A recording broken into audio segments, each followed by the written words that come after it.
ಜೀವನದಲ್ಲಿ ಯಾರು ಯಾರಿಗೂ ಅನಿವಾರ್ಯವಲ್ಲ.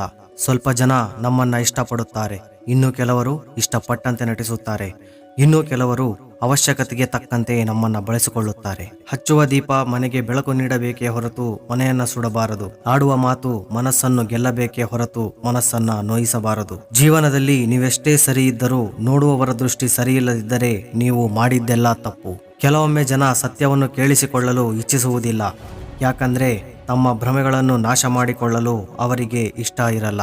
ಒಬ್ಬ ವ್ಯಕ್ತಿಯ ಗುಣ ನಮ್ಮ ಮುಂದೆ ಹೇಗಿದೆ ಅನ್ನೋದಕ್ಕಿಂತ ನಮ್ಮ ಹಿಂದೆ ಹೇಗಿರುತ್ತದೆ ಅನ್ನೋದು ತುಂಬಾ ಮುಖ್ಯವಾಗಿರುತ್ತದೆ. ನಿಮ್ಮನ್ನು ಇಷ್ಟಪಡದ ಜನರ ಮುಂದೆ ಸಂತೋಷವಾಗಿರಿ, ಅದೇ ಅವರನ್ನು ಮಾನಸಿಕವಾಗಿ ಕೊಲ್ಲುತ್ತದೆ. ಜವಾಬ್ದಾರಿ ಅನ್ನೋ ಪದ ಬಂದಾಗ ಮಾತ್ರ ಜೀವನ ಅಂದ್ರೆ ಏನು ಅಂತ ಅರ್ಥ ಆಗುತ್ತದೆ. ಜೀವನದಲ್ಲಿ ಯಾರನ್ನ ಮರೆತರೂ ಪರವಾಗಿಲ್ಲ, ಆದ್ರೆ ಕಷ್ಟ ಕಾಲದಲ್ಲಿ ನಾವು ಕೇಳದೆಯೇ ನಮಗೆ ಸಹಾಯ ಮಾಡಿದವರನ್ನ ಎಂದಿಗೂ ಮರೆಯಬಾರದು. ನಿನ್ನಲ್ಲಿ ಒಳ್ಳೆಯ ಮನಸ್ಸಿದ್ದರೆ ಬೇರೆಯವರ ಶಾಪವು ಆಶೀರ್ವಾದವಾಗುತ್ತದೆ. ವಿಶ್ವಾಸವಿಲ್ಲದ ಸಂಬಂಧಗಳು ವಿಷಕ್ಕಿಂತ ಅಪಾಯಕಾರಿ. ಅರ್ಥ ಆಗದೆ ಇರುವವರಿಗೆ ಮುಖದ ಮೇಲಿನ ಕೋಪ ಕಾಣಿಸುತ್ತದೆ, ಅರ್ಥ ಆದವರಿಗೆ ಮನಸ್ಸಿನಲ್ಲಿ ಇರುವ ಕಾಳಜಿ ಕಾಣಿಸುತ್ತದೆ.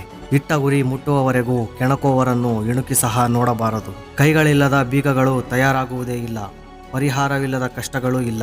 ತೊಂದರೆಗಳನ್ನು ನಿವಾರಿಸಿಕೊಳ್ಳಲು ತಾಳ್ಮೆ ಬೇಕು ಅಷ್ಟೇ. ತಪ್ಪು ಜೀವನದ ಒಂದು ಪುಟ, ಆದರೆ ಸಂಬಂಧ ಸಂಪೂರ್ಣ ಪುಸ್ತಕ. ಆದ್ದರಿಂದ ಒಂದು ಪುಟಕ್ಕಾಗಿ ಸಂಪೂರ್ಣ ಪುಸ್ತಕವನ್ನು ಕಳೆದುಕೊಳ್ಳಬೇಡ.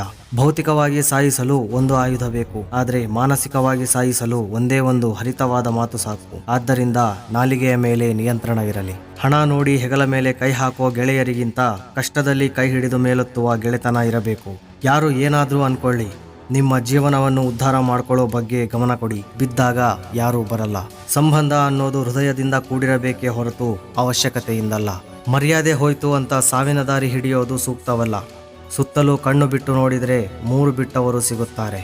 ಜೀವನವೆಂಬ ಕುರುಕ್ಷೇತ್ರದಲ್ಲಿ ಅಭಿಮನ್ಯುವಿನ ಹಾಗೆ ಸಿಲುಕಿಕೊಂಡಿದ್ದೇವೆ. ಕಾಪಾಡುವವರು ಯಾರೂ ಇಲ್ಲ, ಬಿಟ್ಟು ಹೋಗುವ ದಾರಿಯೂ ಇಲ್ಲ. ಹೋರಾಡಲೇಬೇಕು. ನೆನಪಿಗೆ ಬಂದಾಗ ಮಾತಾಡೋಕು, ನೆನಪಿಸಿಕೊಂಡು ಮಾತಾಡೋಕು ತುಂಬಾನೇ ವ್ಯತ್ಯಾಸವಿದೆ. ನೀವು ಒಬ್ಬರಿಗೆ ಬೆಸ್ಟ್ ಪ್ರಿಯಾರಿಟಿ ಆಗಬೇಕೇ ಹೊರತು ಚಾಯ್ಸ್ ಆಗಬಾರ್ದು. ಒಬ್ಬ ವ್ಯಕ್ತಿ ತನ್ನಲ್ಲಿ ಸಹಿಸಿಕೊಳ್ಳುವ ಶಕ್ತಿ ಇರುವವರೆಗೂ ಸಹಿಸಿಕೊಳ್ಳುತ್ತಾನೆ. ನಂತರ ಅವನು ಸಂಬಂಧಗಳನ್ನಾಗಲಿ ಅಥವಾ ತನ್ನ ಪ್ರೀತಿ ಪಾತ್ರರನ್ನಾಗಲಿ ಯಾರನ್ನೂ ಮುಖ್ಯವೆಂದು ಪರಿಗಣಿಸುವುದಿಲ್ಲ. ಇತರರಿಗೆ ಧಾರಾಳವಾಗಿ ಕೊಟ್ಟರೂ ಎಳ್ಳಷ್ಟು ಕಡಿಮೆಯಾಗದ ಸಂಪತ್ತು ಎಂದರೆ ಅದು ಒಳ್ಳೆಯ ಮಾತುಗಳು ಮಾತ್ರ.